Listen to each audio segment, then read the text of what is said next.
बिस्मिल्लाहिर्रहमानिर्रहीम। अस्सलाम वालेकुम नाज़रीन, कैसे हैं आप लोग। उम्मीद करता हूँ कि आप लोग खैरियत से होंगे। तंजील सुहेल यूट्यूब चैनल पे आप लोगों को खुश आमदीद कहता हूँ। जैसा कि आप लोगों को मालूम है कि तंजील सुहेल यूट्यूब चैनल पे मैं पटवार से रिलेटेड वीडियोस अपलोड करता रहता हूँ। तो एक मुझे सवाल किया गया था दोस्त से कि अगर पहाड़ी इलाके में पैमाइश करनी हो तो वो कैसे करेंगे। तो आज उसी बेस पे मैं आप लोगों को एक जो है तरीका बता रहा हूँ जिसके ज़रिए आपने पैमाइश करनी है। तो एक सवाल किया गया था कि अगर हमने पैमाइश करनी है, दरमियान में कोई पहाड़ी या टिब्बा टाइप जो है वो आ जाए तो आपने किस तरह से पैमाइश करनी है। तो उस हवाले से आज की वीडियो मैं रिकॉर्ड कर रहा हूँ। तो आए देखते हैं कि इस तरह की अगर शेप आपके पास आ जाए तो आपने किस तरह से इसका जो है मालूम करनी है, इसकी बेस लाइन। तो ये है मेरे पास मैंने एक शक्ल ड्रा की है आप लोगों के सामने। ये मेरे पास बेस लाइन है ए से लेके बी तक, ठीक है। अगर तो ये हमवार होती, बिल्कुल पदरी होती, मैदानी इलाका होता तो यहाँ से हम यहाँ तक फीता मार लेते तो हमें पता चल जाता है इसकी पैमाइश कितनी है, ठीक है। अब बात ये है कि अब इसकी पैमाइश करना इसलिए मुश्किल है कि क्योंकि यहाँ पे एक पहाड़ी सी जा रही है या टिब्बा गुजर रहा है, ऊंचा है, ये बिल्कुल हमवार नहीं है। तो अगर हम यहाँ से लेके यहाँ तक फीता मारेंगे तो वो ज़्यादा हो जाएगा, तो हमें ये नहीं पता चलेगा कि इसकी ए से लेके बी तक की लंबाई या जो है लेंथ कितनी है। तो इसको किस तरह से हम मालूम करेंगे। इसके 2 से 3 तरीके हैं। एक तरीका आज मैं आप लोगों के साथ डिस्कस करूंगा। तो वो तरीका मैं आप लोगों के साथ डिस्कस करूंगा, इंशाल्लाह उम्मीद है कि आप लोगों को समझ आ जाएगी। और तरीका भी बड़ा आसान है। उस तरीके से पहले भी आप लोगों ने जो है काफ़ी सारी पैमाइशें निकाली हैं, लेकिन आज की पैमाइश जो है वो डिफरेंट है। लेकिन तरीका आपने जब अप्लाई करना तो आपको पता चल जाएगा। तो आए देखते हैं हम कौन सा तरीका अप्लाई करते हैं। तो ये मैंने एक लिखा कि अगर इस तरह पहाड़ या टिब्बा वगैरह हो तो इसकी बेस लाइन की पैमाइश निकालने के लिए हम स्लोप वाला फार्मूला यूज़ करेंगे। तो अब बात यह है कि स्लोप वाला फार्मूला क्या होता है, आज वो हम डिस्कस करते हैं कि स्लोप वाला फार्मूला क्या है, किसके ज़रिए हम जो है उसकी बेस मालूम करते हैं। आज हम इसमें स्लोप वाला फार्मूला इस्तेमाल करते हुए इसकी बेस लाइन की जो है वैल्यू मालूम करेंगे।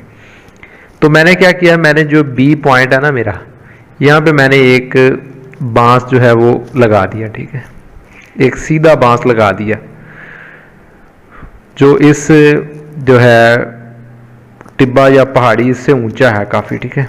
फिर मैंने ए वाले पॉइंट से लेके बी वाले पॉइंट तक जो है एक रस्सी बांध दी, ठीक है।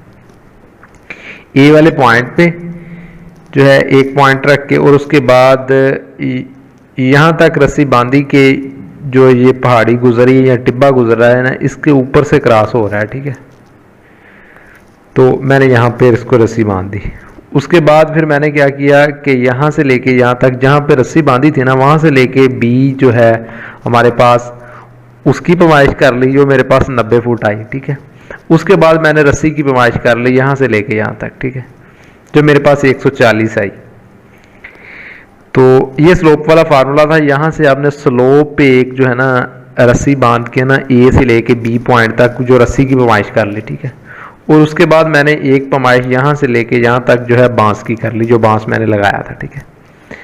तो अब बात ये है कि ये हमारे पास एक त्रिकोण शक्ल बन गया। अगर इसको हम जो है देखें तो ये हमारी बेस लाइन जो है ये कायदा हो जाएगी, और ये ऊपर जो जा रहा है ये हमारे पास जो है अमूद हो जाएगा, और ये तिरछा जा रहा है ये हमारे पास फितर हो जाएगा।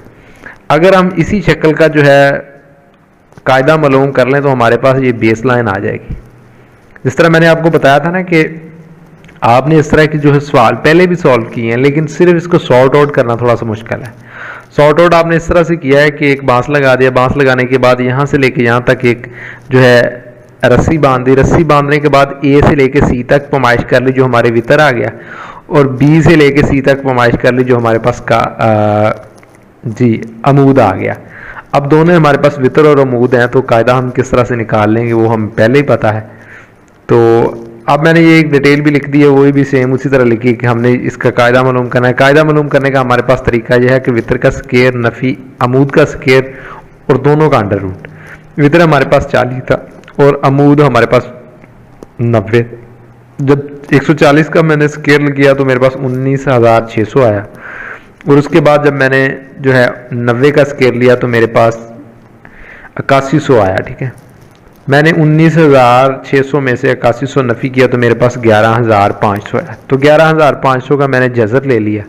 तो जैसे मैंने जज़र लिया तो 107.2380 जो है मेरे पास जो है कायदा की वैल्यू आ गई। कायदा की वैल्यू क्या है हमारे पास, ये वाली ए से लेके बी तक जो हमारे पास बेस लाइन थी, तो ये हमने निकाल ली। आप इस तरह से भी निकाल सकते हैं, ये बहुत आसान तरीका है। तो मेन बात यह है कि मैंने एक दिन एक जो है वीडियो अपलोड की थी कि अगर आप देख सकते हैं कि एक जो है बंदा गाड़ी चला रहा है, यहाँ से लेके यहाँ तक सफ़र करता है इतने में, तो उसमें मैंने आपको ये बताया था कि सवाल को किस तरह से समझना है। तो ये भी अगर आप सवाल को समझ लेते हैं तो आप बहुत ही आसान है। अगर नहीं समझते तो फिर आप सोचते हैं कि इसकी तो जो है पैमाइश करनी मुश्किल है, क्योंकि दरमियान में जो है पहाड़ी आ रहा है या टिब्बा आ रहा है, तो इसकी पैमाइश करनी मुश्किल है। तो इसको मैंने स्लोप का तरीका आपको बताया है कि स्लोप के ज़रिए आप किस तरह से पहाड़ी या टिब्बा अगर गुजरा है तो उसकी बेस लाइन की पैमाइश कैसे मालूम करते हैं। तो उम्मीद है कि आज की वीडियो आपको पसंद आई होगी, अच्छी लगी होगी।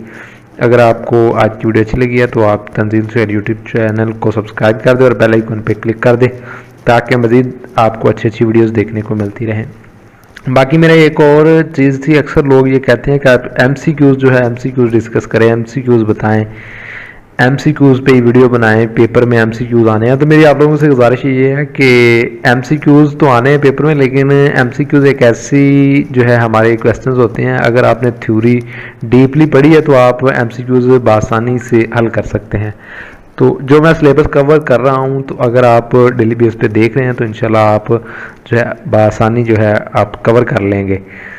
तो उसके बाद एक सवाल और था, वो भी मैं आप लोगों के साथ डिस्कस कर देता हूँ कि एक दोस्त ने मैसेज किया था कि आप ना अगर हम मसावी बनाते हैं तो मसावी में करम कान जो निकालते हैं, जब हम 1 एकड़ का ततीमा बनाते हैं, 1 एकड़ को 2 या 3 हिस्सों में तकसीम करते हैं, तो उसका क्या फार्मूला होगा।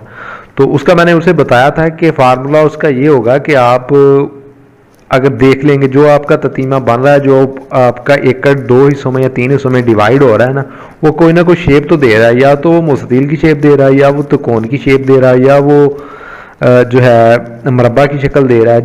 जो भी शेप दे रहा है आप उस शेप का उसके फार्मूला अप्लाई करके उसका रकबा निकाल सकते हैं। तो मैंने मैक्सिमम शेप्स का जो है उधर यूट्यूब पे वीडियोस अपलोड की हैं। उम्मीद है कि आप लोगों को से रहनुमाई मिलती रहेगी। अगर आप जो तमाम मेजरमेंट की वीडियोस देख लेंगे तो आप किसी भी तरह का रकबा निकाल सकेंगे। तो आज की वीडियो यहाँ पर ख़त्म करते हैं और आप लोगों से इजाज़त चाहता हूँ। ओके, अल्लाह हाफिज़। अपना बहुत सारा ख्याल रखिएगा और अपनी दुआओं में याद रखिएगा। इंशाअल्लाह अल्लाह पाक हम सब का हामी नासर हो। ओके, अल्लाह हाफिज़।